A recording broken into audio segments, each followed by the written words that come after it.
Hi, everyone. Welcome back to Podcast Easy English. I'm Emma. And I am Mike. Thanks for joining us today. You know, Mike, I think today's topic is really important for English learners. Oh yeah? What are we talking about? How to talk about your feelings in English. This is something we do every single day, but a lot of English learners tell me they don't know the right words to use. That's so true. Like, you want to tell someone you're excited or tired or frustrated, but sometimes you just say, I'm fine, because you don't know what else to say. Exactly. So today, we're going to teach you simple, natural ways to express your feelings in English, just like native speakers do. And stick around until the end, because we're going to give you a fun question to answer in the comments. Before we get started, if you are enjoying our lessons, please hit that like button. It really helps us out. And don't forget to subscribe and turn on the notification bell so you never miss a new lesson. All right, let's jump in. So, Emma, how are you feeling today? You know what? I'm feeling pretty good. I'm a little tired because I didn't sleep well last night, but overall, I'm in a good mood. Oh, that's nice. What does in a good mood mean? That's a good phrase.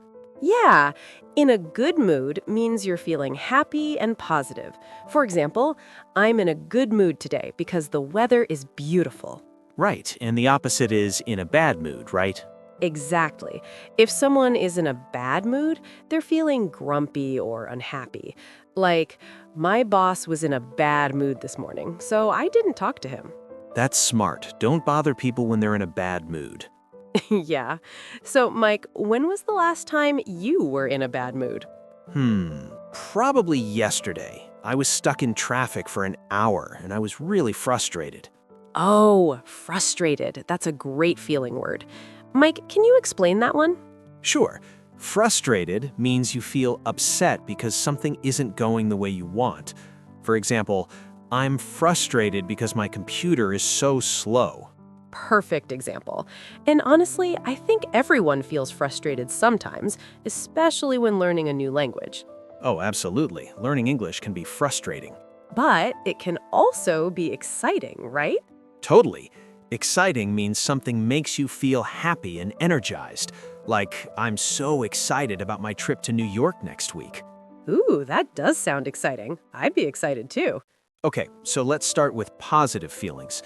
Emma, what are some common ways to say you're feeling good? Well, the most basic one is I'm happy. Everyone knows that one. Right, but there are other ways to say it too, right? Yeah, you can say I'm cheerful, I'm joyful, or even I'm feeling great. Cheerful is a nice word. It means happy and full of energy, right? Exactly. Like, she's always so cheerful in the morning. That means she's in a good mood and smiling. I wish I was cheerful in the morning. I'm usually pretty tired. Yeah, me too. But you know what? Coffee makes me feel more awake. Oh yeah, awake is another feeling. It's the opposite of tired or sleepy. Right.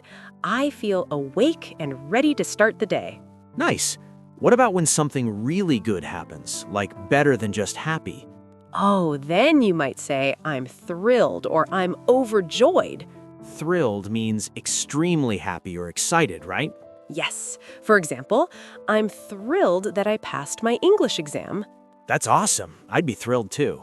Okay, now let's talk about some negative feelings. Because, let's be honest, we don't always feel happy. That's true. Sometimes we feel sad. Right. Sad is the most basic word. But there are other ways to express it. You can say, I'm feeling down, or I'm a bit blue. Feeling down and feeling blue both mean sad. Yep, they are informal ways to say you are sad. Like, I'm feeling a bit down today because I miss my family. Ah, that makes sense. What about when you're more than just sad, like really, really sad? Then you might say, I am heartbroken, or I'm devastated. Heartbroken is a strong word. It means extremely sad, usually because of something emotional. Yeah, like, I was heartbroken when my dog passed away. No, that's really sad. I'm sorry. Thank you. But you know, it's important to be able to talk about those feelings too. Absolutely. What about when you're worried about something? Oh, good one. You can say, I'm anxious or I'm nervous. What's the difference between those two?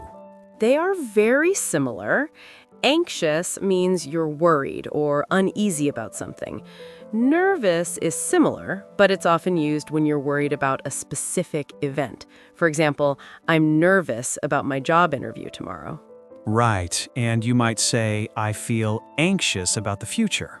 Exactly. Both are very common feelings, especially when you're doing something new. What about feeling tired? I feel tired a lot. Me too. You can say, I'm tired, I'm exhausted, or I'm worn out.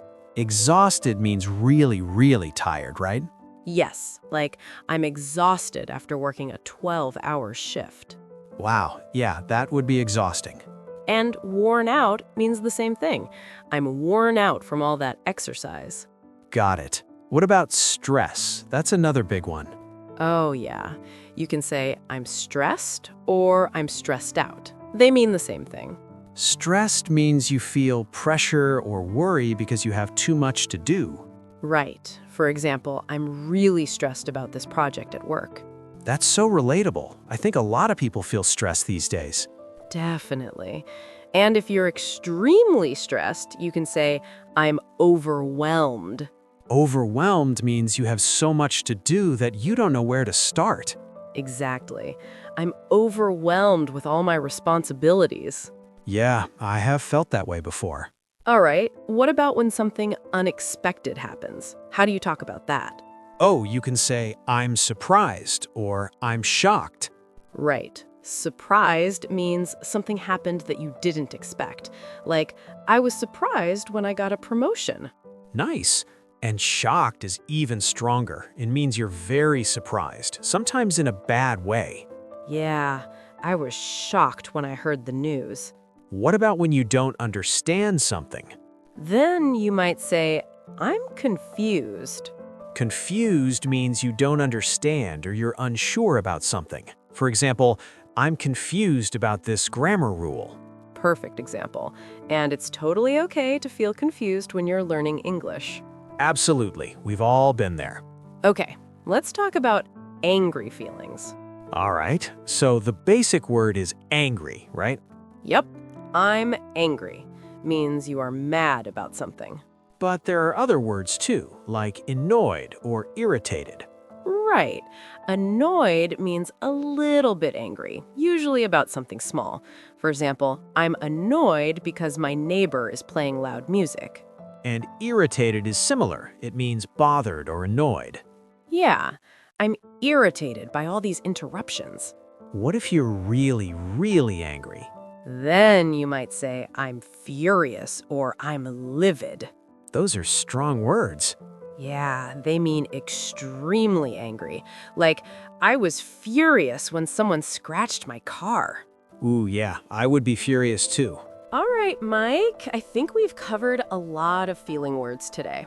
Let's do a quick recap. Great idea. So we talked about positive feelings first. Right? We learned happy, cheerful, excited, and thrilled. Cheerful means happy and full of energy. Thrilled means extremely happy. Then we talked about negative feelings like sad, feeling down, and heartbroken. Feeling down is an informal way to say sad. Heartbroken means extremely sad. We also talked about anxious and nervous, which both mean worried. And we learned about being tired, exhausted, and worn out. Right. Then we talked about stress, stressed and overwhelmed. Overwhelmed means you have too much to handle. We also covered surprise, surprised and shocked. And confusion. I'm confused. Finally, we talked about anger, angry, annoyed, irritated, furious, and livid. Furious and livid both mean extremely angry. Great recap, Mike. So to sum up today's lesson, talking about your feelings in English is really important.